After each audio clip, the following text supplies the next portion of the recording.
Apesar da derrota, nem tudo foi completamente ruim ontem contra o Boa Vista. Essa daqui é a análise dos jogadores, e se eu não fui um dos que bateu palmas e etc pro time quando a gente venceu as 4 partidas, eu identificava alguns problemas, também não vou ser agora aquele cara que vai falar: ah, eu avisei, olha, o time é todo problemático. Não, tem algumas coisas também que não são uns problemas tão grandes assim mais pra frente. Eu sou Gabriel Amaral, seja bem-vindo, você guerreiro, você guerreira de todo o Brasil, de todo mundo, aqui é o canal Raiz Tricolor. Dê o seu like aqui embaixo, se inscreva aqui no canal, análise dos jogadores bem sucinto aqui, porque afinal de contas foi uma derrota por 1 a 0, depois da manhã já tem jogo contra o União La Calera, que é jogo importante mesmo. Muriel, apesar de algumas defesas, meio inseguro, de novo inseguro com os pés, né? Não sei o que o Odair tá pensando dessa saída de bola. Ele até lembrou um pouco de Diniz trazendo um volante ali para a linha de zaga, né? Então, denotando de que ia tentar sair tocando o tempo todo. Muriel bastante nervoso, né, nesses chutes assim,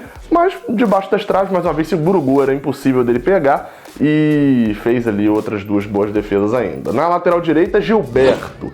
Ele até foi um pouco melhor, como sempre, jogando ofensivamente, só que aquele fato, né? Eu até coloquei aqui, a minha avaliação da atuação de Gilberto, acho que talvez seja um pouco diferente de quem assistiu o jogo de casa, porque dessa vez eu vi a importância dele ofensiva bem claramente, né? E o fato também, eu já vou passar para outra lateral de uma vez só, de ser comparado ao Ourinho, facilita um pouco a vida de Gilberto, né? Eu acho que ele acaba ficando um pouco, sobressaindo um pouco mais, porque de fato, Ourinho, difícil. Muito difícil. A partida que o Ourinho fez foi muito ruim, tanto ofensivamente quanto defensivamente. Não é a primeira vez que isso acontece. O Mascarenhas está emprestado para Portugal e o Ourinho ficou. Nessa daí eu tô com um barulho da torcida, já achei que foi uma escolha ruim lá no início. Peguei informações com produtores de conteúdo santistas, me falaram que a contratação não era muito boa, e dentro de campo também. Ele tomou um baile pro Jefferson, que, mas foi jogador, é bom jogador. Meu amigo, ele tá no Boa Vista hoje. Então, assim, é um atacante do Boa Vista que deu um baile no nosso lateral esquerdo. Isso é preocupante. Egídio vai ser titular, mas Egídio precisa fazer o que Caio Henrique fez no ano passado, então, de jogar 60 e tantas partidas no ano pra gente não ver o lateral esquerdo reserva em campo. Fica esse medo, né? Dupla de zaga, Matheus Ferraz e Lucas Claro. Não, eita, Matheus Ferraz e Digão. Olha, eu tô confundindo Lucas Claro e Digão de uma maneira inacreditável. Matheus Ferraz, seguro e bem pelo alto. Quase um mantra falar isso aqui dele, né? O zagueiro seguro por baixo, boa saída de bola e bem pelo alto, tanto ofensiva quanto defensivamente. Teve uma cabeçada ali que quase fez o gol. E Digão, apesar de ter salvado o segundo gol do Fluminense, o segundo gol do Boa Vista, né? Passou, ele salva ali quase que em cima da linha. No caso de saída de bola, me pareceu extremamente nervoso e mostrou mesmo que a gente ficou um pouco na dúvida ali no início do ano. Digão, Nino e Matheus Ferraz, quem vai pro banco, etc. Acho que tá cada vez mais claro de que Digão, apesar da moral que ele tem com o grupo, a braçadeira já foi para Matheus Ferraz algumas vezes e é bem capaz dele sobrar nessa conta aí, talvez até atrás mesmo do Lucas Claro. Passando pro meio de campo, a gente tem Yuri e Hudson. Vou colocar os dois aqui, mas primeiro falando de Yuri, fez a função de Alan e errou muito na saída de bola. Isso pra mim fica claro. É óbvio que com a marcação, a gente não dá pra exigir muito desses volantes porque eram muitos contra-ataques, então pegava o time do Fluminense desarrumado. Na saída de bola, Yuri tentou fazer a de Alan e obviamente não tem a mesma qualidade pra fazer. Já mostrou que não é pra ele fazer. Se o Fluminense for jogar com o volante recuando pra terceiro zagueiro ali pra saída de bola, não é a de Yuri. Yuri jogou bem como um zagueiro, mas não como o terceiro zagueiro, como o líbero ali do meio. No caso de Hudson, bem, mas não tanto quanto antes. Ele tem um problema ali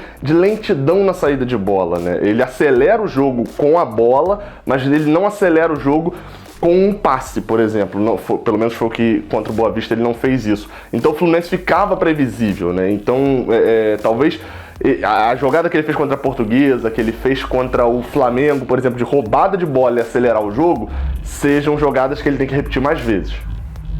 Iago é um jogador médio, é um jogador mediano, né, no caso. Assim, eu botei aqui, escondido no primeiro tempo, teve a chance e finalizou igual o gol que ele fez contra o Bangu, mas dessa vez não fez o gol, e até não era para ter feito lá contra o Bangu também, porque ele não finalizou bem. No segundo tempo, ele segurou muito mais após a saída de Yuri, né, segurando mais para volante. Então eu acho que Iago vai ser aquele jogador consistente, ele nunca vai ser espetacular, mas também nunca vai ficar muito abaixo dos outros. Tenho gostado da dupla, ele e Gilberto pela direita, fazem boas jogadas, só que não adianta, enquanto eles fizerem boas jogadas e a bola quando vier pro meio, ou não encontrar um centroavante, ou encontrar o Felipe Cardoso, não vai rolar muita coisa. Gabriel Capixaba, estreando, sentiu o nervosismo claramente no primeiro tempo, ele muito nervoso na marcação, então não dá pra culpá-lo, pô, estreia dele no profissional dentro do Maracanã, o jogo sendo titular, etc. Teve um momento até que ele, de tanto nervosismo, ele escorregou, ele caiu sozinho, acabou sentindo a estreia, queria vê-lo mais, né? Acho que a gente vai ver mais na Taça Rio. No segundo tempo ele foi substituído ainda com 10, 11 minutos, acabou não mostrando muita coisa. Passando um pouquinho mais pra frente, Miguel, que jogou mais centralizado dessa vez, mas não jogou enfiado no meio dos zagueiros como foi contra o Flamengo. Ele só melhora mesmo, a bola pipocava pouco ali no pé dele, errando algumas coisas bobas, mas ele melhora, o futebol dele evolui depois da entrada de Nenê e de Matheus Alessandro e de Michel Araújo, que foram os três que entraram. Quando o Fluminense pega mais a bola e é mais ágil na frente, ele melhora. Na lentidão, ele tem dificuldade ali para ganhar no corpo ou ganhar numa possível dividida, já que o time está bem lento, a marcação está sempre em cima. Passando mais para frente ainda, a gente vai chegar até Felipe Cardoso. Aí, meu amigo, ó, eu botei aqui, um bom pivô só. Não dá. Não dá. O Carioca foi feito para testar jogadores. Como eu encerrei aqui o titular, vou falar sobre isso. O Carioca foi feito pra gente testar o jogador, tudo que a torcida sempre pediu. O Fluminense provavelmente vai conseguir a sua classificação para a semifinal da Taça Guanabara até com uma certa tranquilidade. Ah, mas tem o Botafogo ainda. Então, mas o Madureira também pega o Flamengo, né? Teria que vencer o Flamengo. Então, conseguiu passar, utilizou ali quase 4 ou 5 jogos para poder rodar o time, ter noção e a gente conhecer alguns jogadores antes de colocá-los contra o Grêmio na terceira rodada do Brasileirão, ou contra o Santa Cruz na quarta fase da Copa do Brasil, antes de serem jogos decisivos. Ah, mas a gente ainda não tem um time titular. Vou falar sobre isso nessa segunda-feira, vai sair um vídeo sobre o time titular do Fluminense. Mas o Odair fez exatamente o que todo mundo sempre pediu. E alguns jogadores como Felipe Cardoso, a gente teve 5 partidas e já deu para conhecer bastante o que é ele, né? 5 partidas dele contra times da quarta divisão ou menos, a gente viu o nível, né? Sobre os jogadores que entraram, Matheus Alessandro, salseiro sem sal, entrou, correria e nada. Mais uma vez criou...